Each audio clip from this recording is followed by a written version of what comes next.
kebocoran tinggi yang selama ini terjadi bisa ditutup hingga kira-kira 100 triliun, maka otomatis bantuan sosial itu bisa meningkat jumlahnya.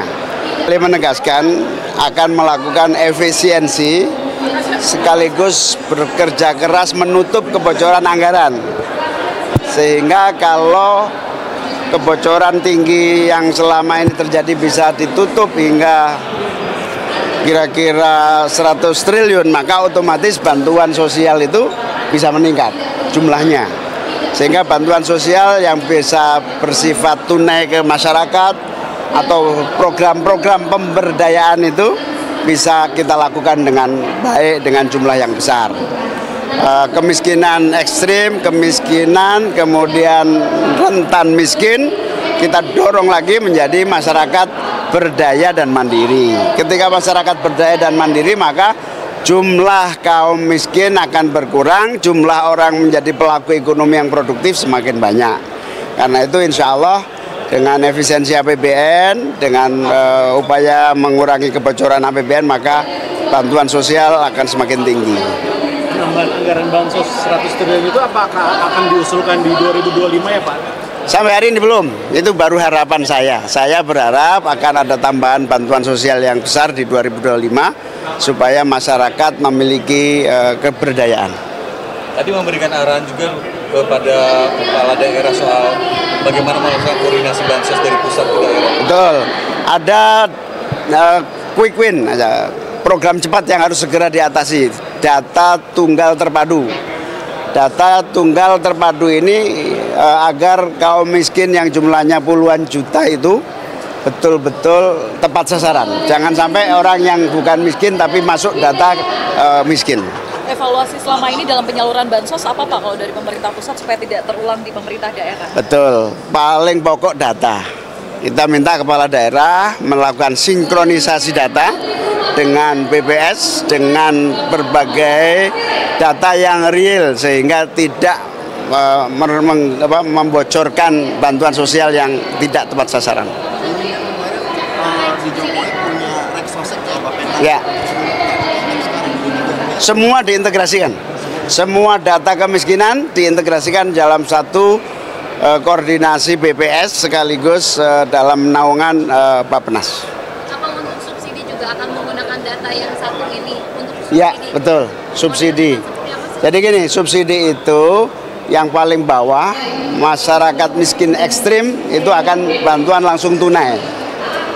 Tapi masyarakat miskin, pokoknya kita sedang berusaha menghindari bantuan dalam bentuk produk supaya tidak salah sasaran. Ya. Sasaran bansos 2025 berapa sih? Masih di sekitar 70-an triliun. Terakhir yang disampaikan oleh Bapak Presiden adalah tidak korupsi. Nah, penting sekali. Beliau konsisten sekali menyampaikan banyak hal, dalam banyak hal menyampaikan supaya tidak korupsi. Jangan korupsi, dan beliau tidak akan segan-segan kalau masih tetap melakukan korupsi, maka tidak akan segan-segan untuk melakukan tindakan tegas. Kira-kira itu mungkin garis besar dari arahan Bapak Presiden tadi. Mungkin Pak Wamen sudah ada yang perlu tambahkan? Ada arahan yang lebih spesifik nggak Bang soal Danantara? Di akhir tadi beliau menyampaikan ya soal gagasan untuk membentuk soal keinginan kita untuk mengkonsolidasikan seluruh aset kekayaan kita dalam sebuah institusi bernama Daya Anagata Nusantara yang disingkat dengan Danantara. Tapi prosesnya harus ditempuh dulu. Jadi nggak boleh buru-buru kata Pak Presiden. Jadi ya kita harus tempuh dulu prosesnya dengan hati-hati, dengan prudent supaya nanti hasilnya baik gitu. Apa? Badan Danantara itu nanti itu super holding, itu akan menjadi menjadi semacam Temasek atau GIC yang dimiliki oleh Singapura. Gitu. Ada arahan dari Pak Presiden terkait dengan pilkada atau netralitas? Tadi Presiden sama sekali tidak ada arahan soal pilkada, benar kan Pak Wamen ya? Sama sekali nggak ada arahan beliau soal pilkada tadi dan tidak menyentuh sama sekali soal pilkada tadi. Kalau instruksi soal makan gizi gratis sekarang kepada kepala nanti tadi dalam arahan Presiden tidak disebutkan itu, tapi nanti akan ada presentasi soal makan bergizi gratis kepada seluruh jajaran pimpinan daerah oleh Kepala Badan Gizi Nasional. Gitu. Bapak Presiden sudah mengucapkan selamat. Ya. Bapak Presiden awalnya merencanakan bertemu dengan Presiden yang sekarang, walaupun sudah mau hampir selesai, tapi tidak tertutup kemungkinan juga untuk bertemu dengan pemenang pemilu, dalam hal ini Donald Trump. Ucapannya selamat secara langsung. Beliau sudah menyampaikan tertulis itu di media sosial beliau. Ya. Gitu. Tadi di dalam, Presiden tidak ada arahan apapun soal pilkada tadi, sama sekali tidak menyinggung pilkada tadi. Kenapa? Iya, nyaris 90% mirip dengan pembicaraan di sidang kabinet kemarin.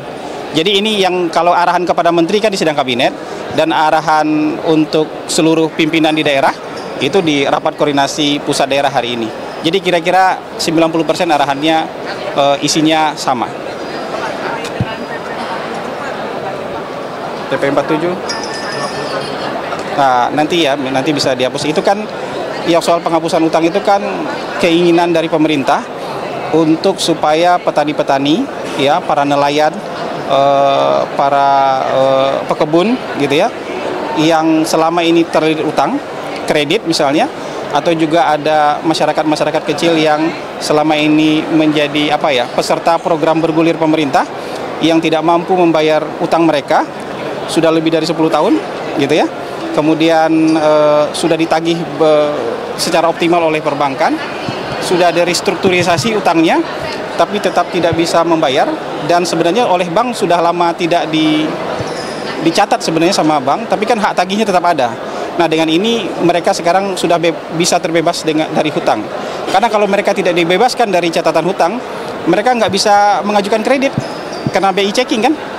Ada kena daftar hitam kalau di BI checking, jadi mereka tidak bisa mengajukan kredit, tidak bisa berusaha, akan sulit.